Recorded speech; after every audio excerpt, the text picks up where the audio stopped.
नमस्कार भाई। आप सभी साथियों का हार्दिक स्वागत है आपके अपने YouTube चैनल एजुकेशनल ग्रुप पे पर भाई। आशा करते हैं सभी साथी स्वस्थ होंगे, मस्त होंगे और अपनी पढ़ाई जोरों शोरों से कर रहे होंगे भाई। तो आज की इस वीडियो के अंदर हम HSSC द्वारा जो कलर की परीक्षा हुई थी 2016 के अंदर, उसके अंदर पूछे गए हरियाणा जी के, इंडिया जी के, हिंदी, कंप्यूटर और साइंस के कुछ इंपॉर्टेंट प्रश्न देखेंगे भाई। और इस सीरीज का हिस्सा बनने के लिए आप हमारे चैनल को सब्सक्राइब कर सकते हैं, क्योंकि हम HSSC द्वारा प्रीवियस ईयर जितने भी पेपर लिए हैं इस सीरीज में हम वो सभी पेपर कवर करेंगे भाई। तो चलिए हमारी वीडियो को शुरू करते हैं। आज का जो हमारा पहला प्रश्न रहने वाला है वो देख लेते हैं क्या है।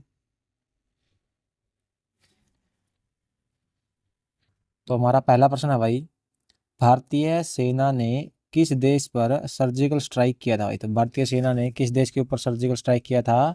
राइट आंसर हो जाएगा हमारा पाकिस्तान के ऊपर भाई। अगला प्रश्न है, जीएसटी का अभिप्राय क्या है भाई। तो जीएसटी का अभिप्राय क्या है?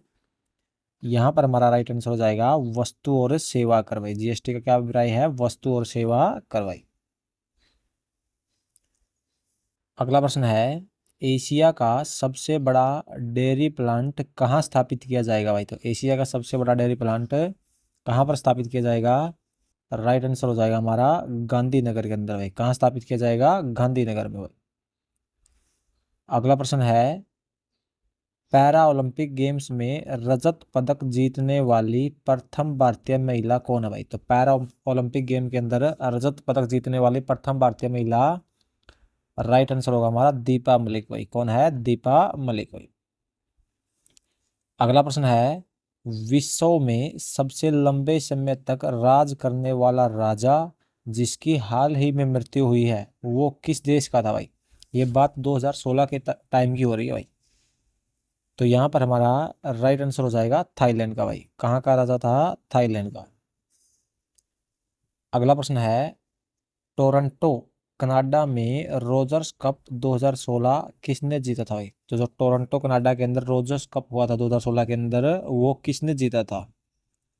तो यहाँ पर हमारा राइट आंसर हो जाएगा भाई नोवाक जोकोविच ने भाई। किसने जीता था? नोवाक जोकोविच ने।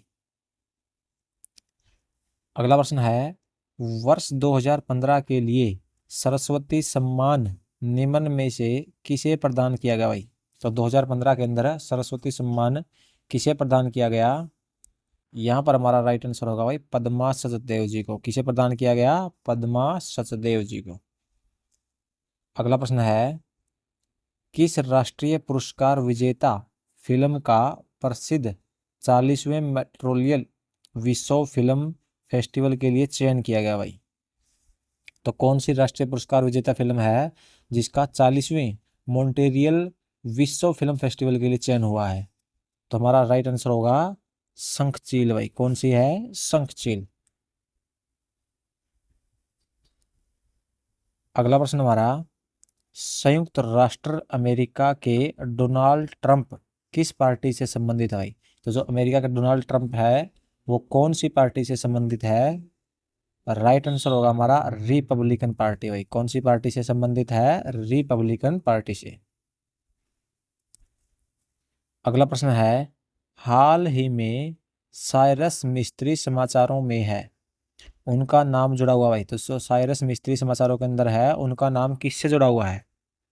राइट आंसर हो जाएगा हमारा टाटा ग्रुप से भाई। किससे जुड़ा हुआ है? टाटा ग्रुप से। चलिए आगे बढ़ते हैं।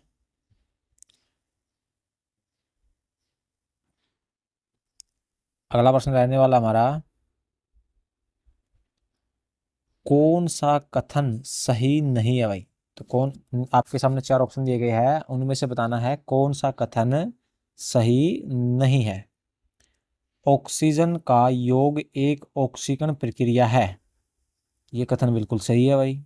इलेक्ट्रॉन का योग एक ऑक्सीकरण प्रक्रिया है, तो ये कथन हमारा गलत हो जाएगा भाई। तो राइट आंसर हो जाएगा इलेक्ट्रॉन का योग एक ऑक्सीकरण प्रक्रिया है, ये कथन हमारा सही नहीं है। बात करें जो अगला कथन हमारा, इलेक्ट्रॉन का निष्कासन एक ऑक्सीकरण प्रक्रिया है, ये बिल्कुल सही कथन है भाई।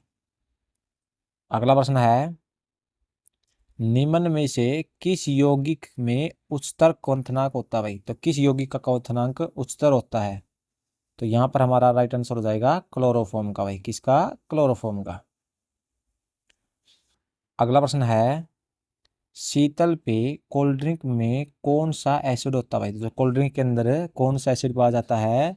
राइट आंसर होगा हमारा कार्बोनिक एसिड भाई। कौन सा एसिड पाया जाता है? कार्बोनिक एसिड पाया जाता है।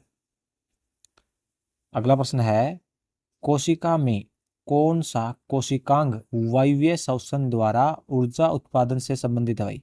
तो कोशिका के अंदर कौन सा कोशिकांग जो वायवीय श्वसन द्वारा ऊर्जा उत्पादन से संबंधित है?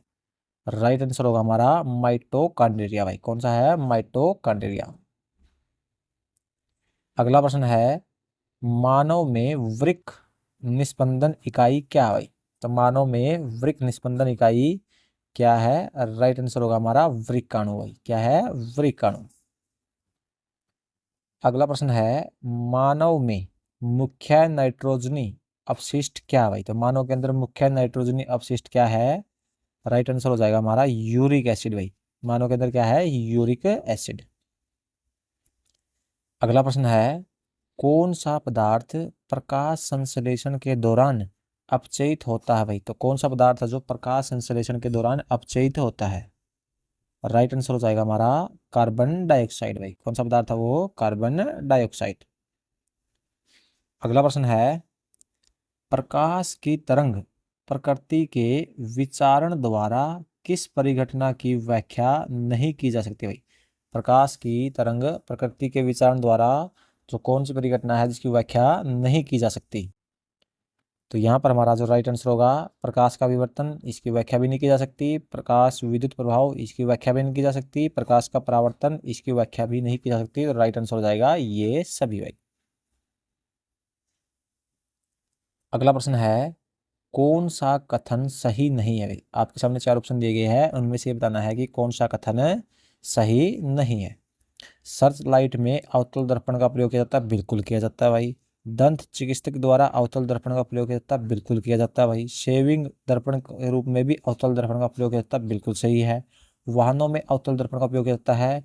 ये हमारा कथन क्या हो जाएगा? गलत हो जाएगा। वाहनों में पीछे देखने के लिए उत्तल दर्पण का प्रयोग किया जाता है भाई। तो हमारा ऑप्शन नंबर 4 क्या हो जाएगा? राइट आंसर हो जाएगा। ये कथन सही नहीं है। अगला प्रश्न हमारा, पावर लेंसों की एसआई इकाई क्या है भाई? तो पावर लेंसों की जो एसआई इकाई है, एसआई मात्रक है, वो क्या हो जाएगा? राइट आंसर हो जाएगा हमारा डायोप्टर भाई। पावर लेंसों का जो एसआई मात्रक होता है वो डायोप्टर होता है। अगला प्रश्न हमारा, तत् प्लस शिव का संधि रूप क्या होगा भाई? तत् प्लस शिव का जो संधि रूप है वो क्या होगा?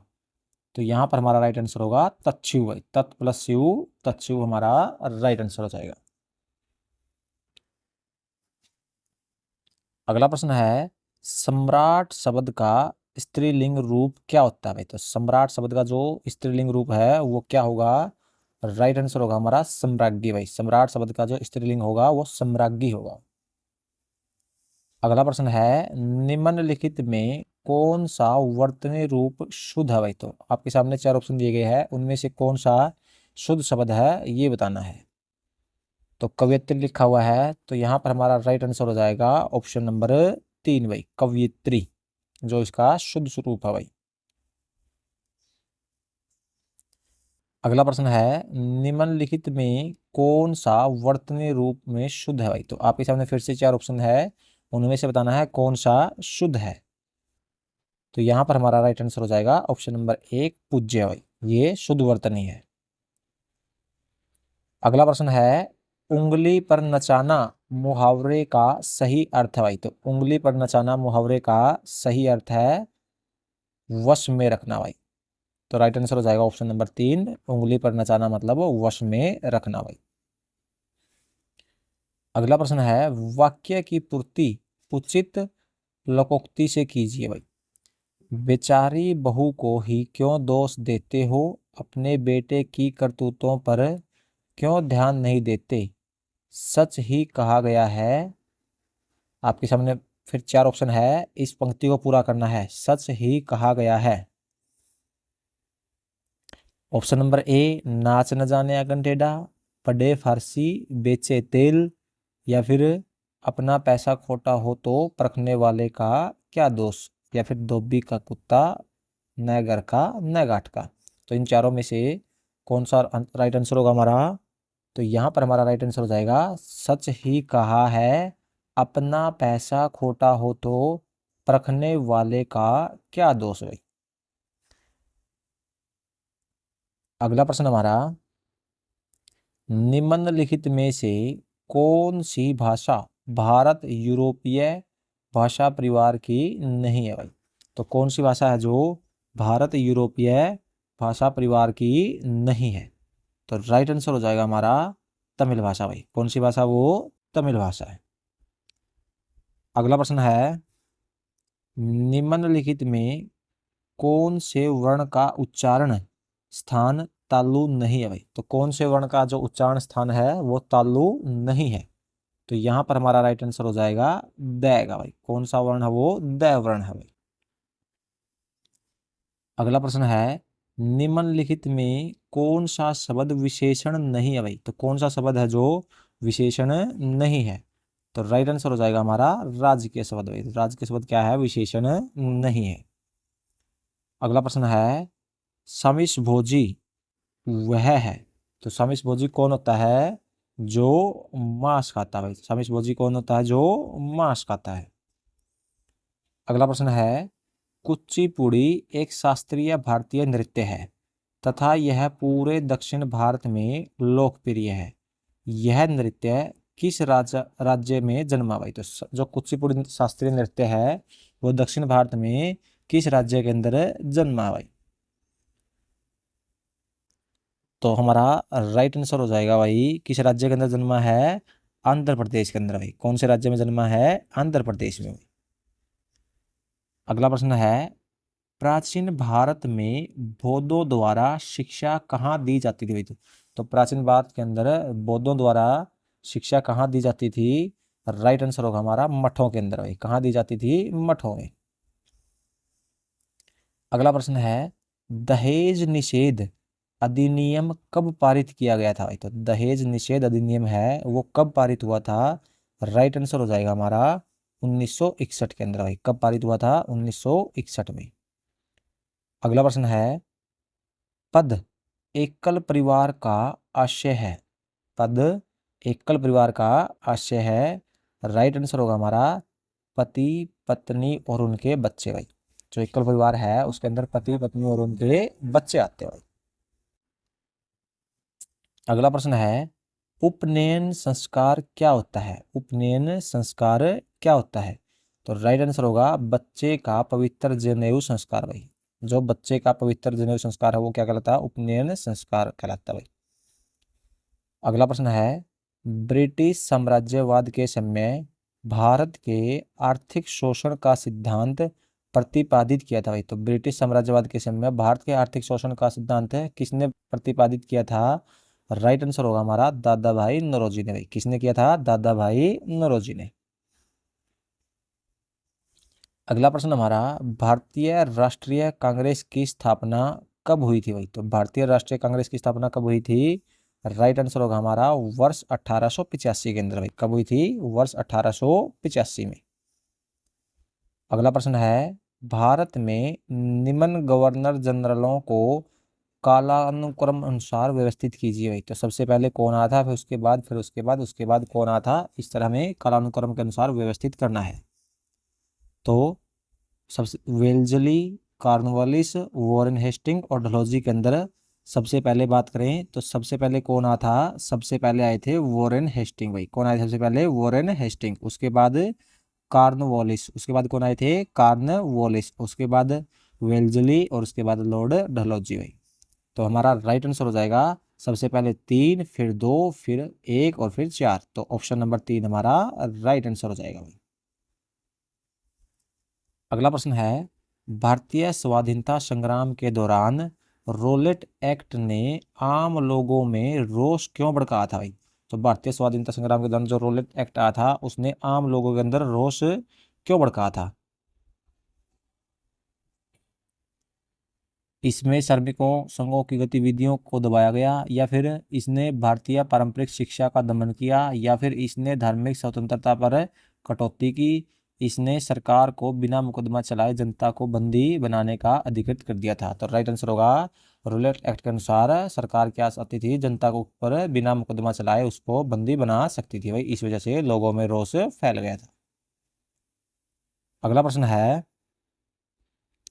किसकी अनुमति से अंग्रेजों ने अपना पहला कारखाना सूरत में लगाया था भाई? तो किसकी अनुमति से अंग्रेजों ने अपना पहला कारखाना सूरत के अंदर लगाया था? राइट आंसर होगा जहांगीर की अनुमति से भाई। किसकी अनुमति से? जहांगीर की अनुमति से भाई। अगला प्रश्न है, भारत में कागजी मुद्रा सर्वप्रथम कब प्रारंभ हुई थी भाई? भारत के अंदर जो कागजी मुद्रा है वो सर्वप्रथम सबसे पहले कब प्रारंभ हुई थी? राइट आंसर होगा हमारा 1861 के अंदर भाई। कब प्रारंभ हुई थी? 1861 में। अगला प्रश्न है, आरबीआई की 2012 रिपोर्ट के अनुसार ग्रामीण तथा शहरी क्षेत्रों को मिलाकर किस राज्य या संघ शासित क्षेत्र में गरीबी रेखा के नीचे सर्वोच्च प्रतिशत है भाई? तो किस राज्य के अंदर है? राइट आंसर होगा हमारा दादर नगर हवेली के अंदर है। कहां पर है? दादर नगर हवेली में। अगला प्रश्न है, मनरेगा योजना का क्रियान्वयन प्रारंभ में कितने जिलों में किया गया था भाई? तो कितने जिलों में प्रारंभ किया गया था? राइट आंसर होगा हमारा 200 जिलों के अंदर भाई। अगला प्रश्न है, नीति आयोग के अध्यक्ष कौन है? नीति आयोग के अध्यक्ष कौन है? तो राइट आंसर होगा भारत के प्रधानमंत्री भाई। कौन है? भारत के प्रधानमंत्री। अगला प्रश्न है, प्रथम क्षेत्रीय ग्रामीण बैंक कब अस्तित्व में आया था भाई? तो प्रथम क्षेत्रीय ग्रामीण बैंक कब अस्तित्व में आया था? राइट आंसर होगा हमारा 1975 के अंदर भाई। कब आया था? 1975 में। अगला प्रश्न है, राज्यसभा का पदेन अध्यक्ष कौन है भाई? तो राज्यसभा का पदेन अध्यक्ष कौन होता है? उप राष्ट्रपति होता है भाई। कौन होता है? उप राष्ट्रपति होता है। अगला प्रश्न है, भारत में कुल कितने उच्च न्यायालय है भाई? तो भारत के अंदर कुल कितने उच्च न्यायालय है? राइट आंसर होगा हमारा 24 भाई। कुल कितने उच्च न्यायालय है? 24 उच्च न्यायालय है। अगला प्रश्न है, कलकत्ता उच्च न्यायालय को निम्न क्षेत्राधिकार है भाई? तो कलकत्ता उच्च न्यायालय को क्या क्षेत्राधिकार है? राइट आंसर होगा हमारा पश्चिम बंगाल अंडमान निकोबार द्वीप समूह संघ क्षेत्र भाई। ये कलकत्ता उच्च न्यायालय के अंतर्गत आते हैं। अगला प्रश्न है, भारतीय सशस्त्र बलों में सुप्रीम कमांडर कौन होता है? तो भारतीय सशस्त्र बलों के अंदर सेनाओं का सुप्रीम कमांडर कौन होता है? राइट आंसर होगा भारत का राष्ट्रपति भाई। कौन होता है? भारत का राष्ट्रपति।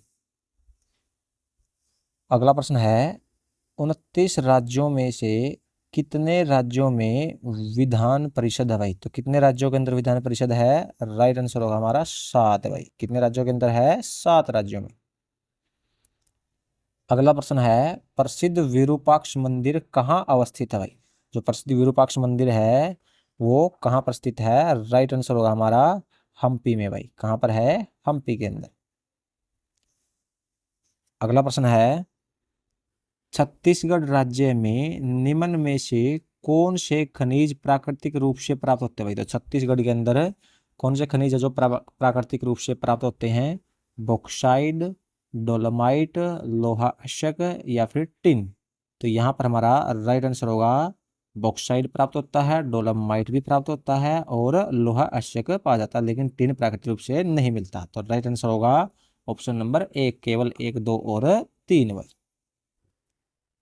अगला प्रश्न है, भूमध्य रेखा निम्न में से किस देश से गुजरती भाई? तो भूमध्य रेखा आपके सामने 4 ऑप्शन दिए गए हैं, इनमें से कौन से देश से होकर गुजरती है? राइट आंसर होगा हमारा केन्या के। कौन से देश से होकर गुजरती है? केन्या से। अगला प्रश्न है, भारत में हाईटेक सिटी से प्रख्यात शहर है भाई? तो भारत के अंदर जो हाईटेक सिटी के नाम से कौन सा शहर प्रसिद्ध है? राइट आंसर होगा हमारा हैदराबाद भाई। कौन सा शहर है वो? हैदराबाद। अगला प्रश्न है, हरियाणा राज्य दिल्ली को सभी तरफ से घेरे हुए है केवल?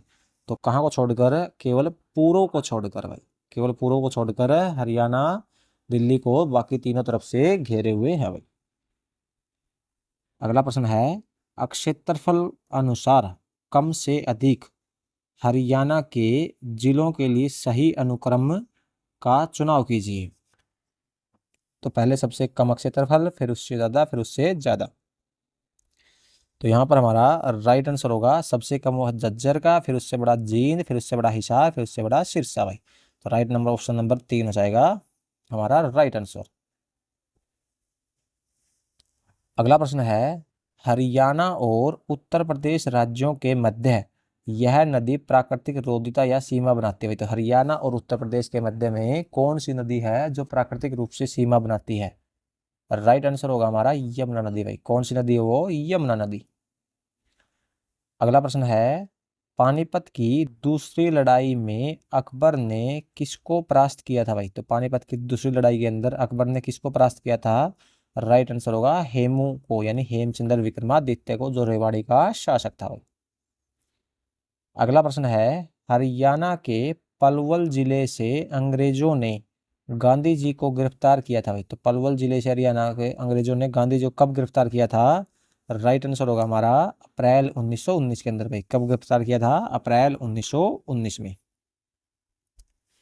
अगला प्रश्न है, जगाधरी के समीप अवस्थित बिलासपुर में कार्तिक पूर्णिमा को कौन सा त्योहार मनाया जाता है? तो जगाधरी के समीप जो बिलासपुर है उसके अंदर कार्तिक पूर्णिमा को कौन सा त्योहार मनाया जाता है? राइट आंसर होगा आदि बद्री मेला भाई। कौन सा मेला लगता है? आदि बद्री मेला लगता है भाई।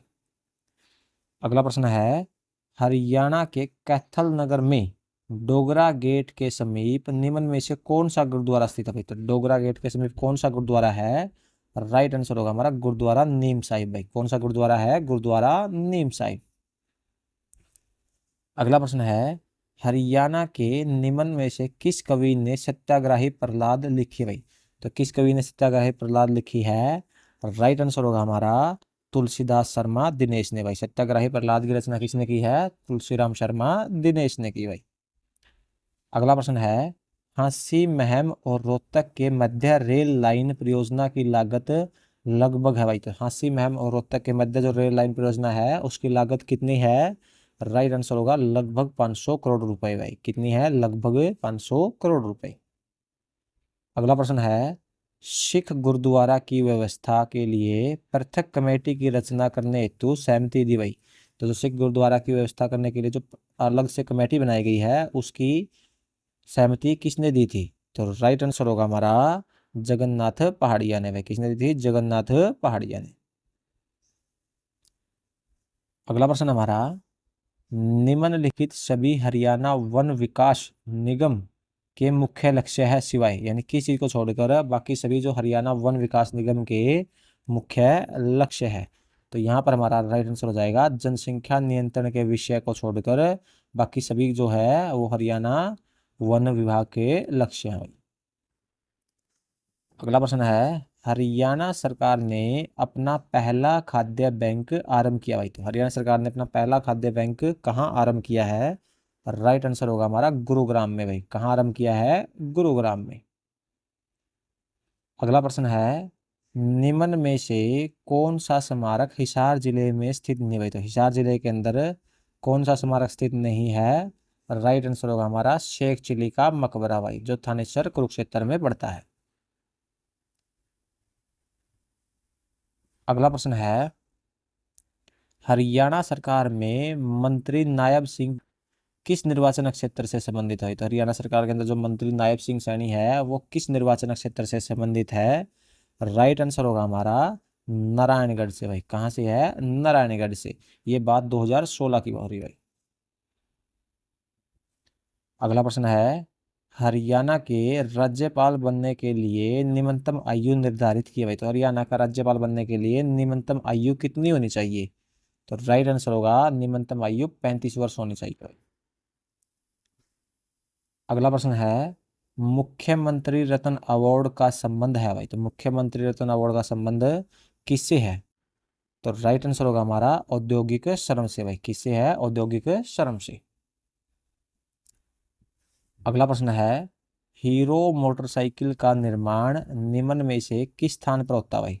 तो हीरो मोटरसाइकिल का निर्माण कहाँ पर होता है? राइट आंसर होगा दारूहेड़ा रेवाड़ी के अंदर भाई। अगला प्रश्न है, हरियाणा सरकार शीघ्र ही किस जिले में 30 करोड़ रुपए की लागत से एक अंतर्राष्ट्रीय स्तर का संग्रहालय स्थापित करेगी जहां महत्वपूर्ण पुरातात्विक खोजों को प्रदर्शित किया जाएगा भाई। तो 30 करोड़ की लागत में जो अंतर्राष्ट्रीय स्तर का संग्रहालय बनने वाला है वो हरियाणा के किस जिले में बनेगा? तो हमारा राइट आंसर होगा भाई हरियाणा के पंचकुला जिले के अंदर। भाई कहाँ बनेगा? हरियाणा के पंचकुला जिले में। तो दोस्तों ये हमारा आज का पेपर था। आशा करते हैं आपको वीडियो पसंद आई होगी। मिलते हैं आपसे नेक्स्ट वीडियो में भाई।